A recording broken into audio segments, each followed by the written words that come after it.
Alcatraz Island. The very name conjures up images of bleak isolation, unforgiving walls, and the chilling stories of America's most notorious criminals. Located in the heart of the San Francisco Bay, shrouded by swirling fog and frigid currents, Alcatraz was more than just a prison. It was a symbol of ultimate confinement, a place designed to break the spirit of even the most hardened criminals. From 1934 to 1963, this island fortress housed those deemed too dangerous, too incorrigible for any other penitentiary.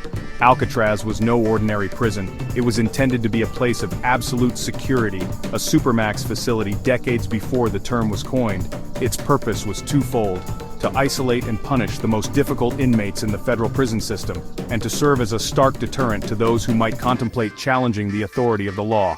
The message was clear: step out of line, and Alcatraz awaited. A bleak and unforgiving destination where hope seemingly dwindled with the receding tide. The island's natural defenses were formidable. Icy cold waters, strong currents, and the ever-present threat of sharks created a perilous barrier for any inmate daring to escape. The prison itself was a fortress of concrete and steel, with guard towers strategically placed, offering a panoramic view of the island and the surrounding waters. Every inch of Alcatraz was designed to instill a sense of hopelessness, to crush the spirit of rebellion, and to ensure that the only way out was through the completion of a sentence, however long and arduous it might be. The roster of Alcatraz inmates reads like a who's who of American organized crime. Men whose names were synonymous with violence, extortion, and a blatant disregard for the law found themselves confined within the island's walls, their infamy preceding them. Among them were figures who had once commanded headlines and instilled fear in the hearts of citizens. Al Capone, the notorious gangster who had ruled Chicago with an iron fist, arrived on Alcatraz in 1934. Stripped of his power and influence, Capone found himself just another inmate, subject to the same rigid rules and routines as the rest. George Machine Gun Kelly, a notorious bank robber and kidnapper, also spent time on the Rock.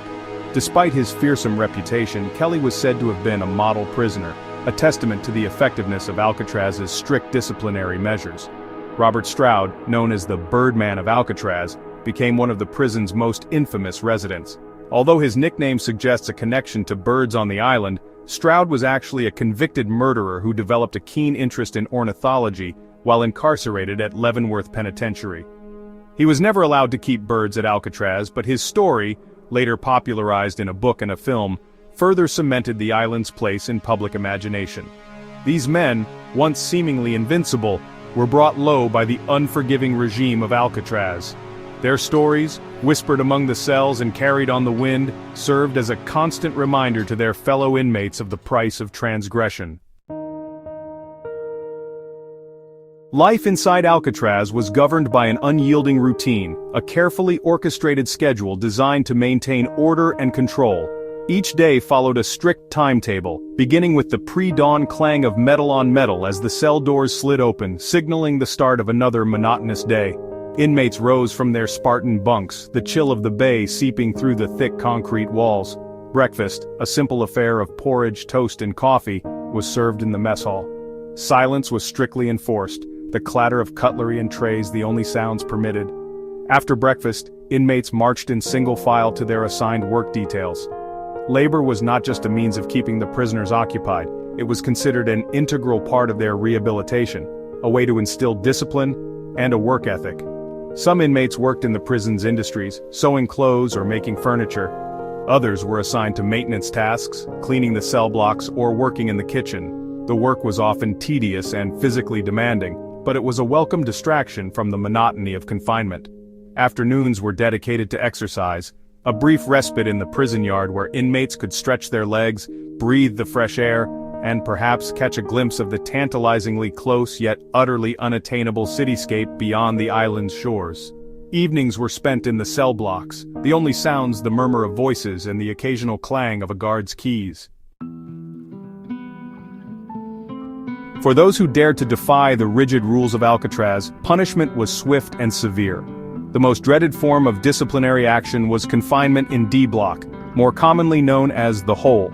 Located in a secluded wing of the prison, the Hole was a place of utter deprivation, a concrete tomb designed to break the spirit of even the most hardened criminal. The cells in the hole were stripped bare, devoid of even the basic comforts afforded to other inmates. No bed, no toilet, no sink, only a concrete slab for sleeping and a single light bulb that burned relentlessly, day and night.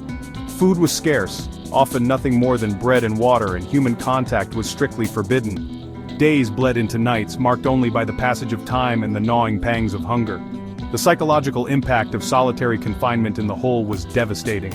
Deprived of sensory stimulation and human interaction, inmates often experienced hallucinations, paranoia, and extreme emotional distress. Some emerged from the hole broken men, their spirits crushed, their will to resist utterly extinguished.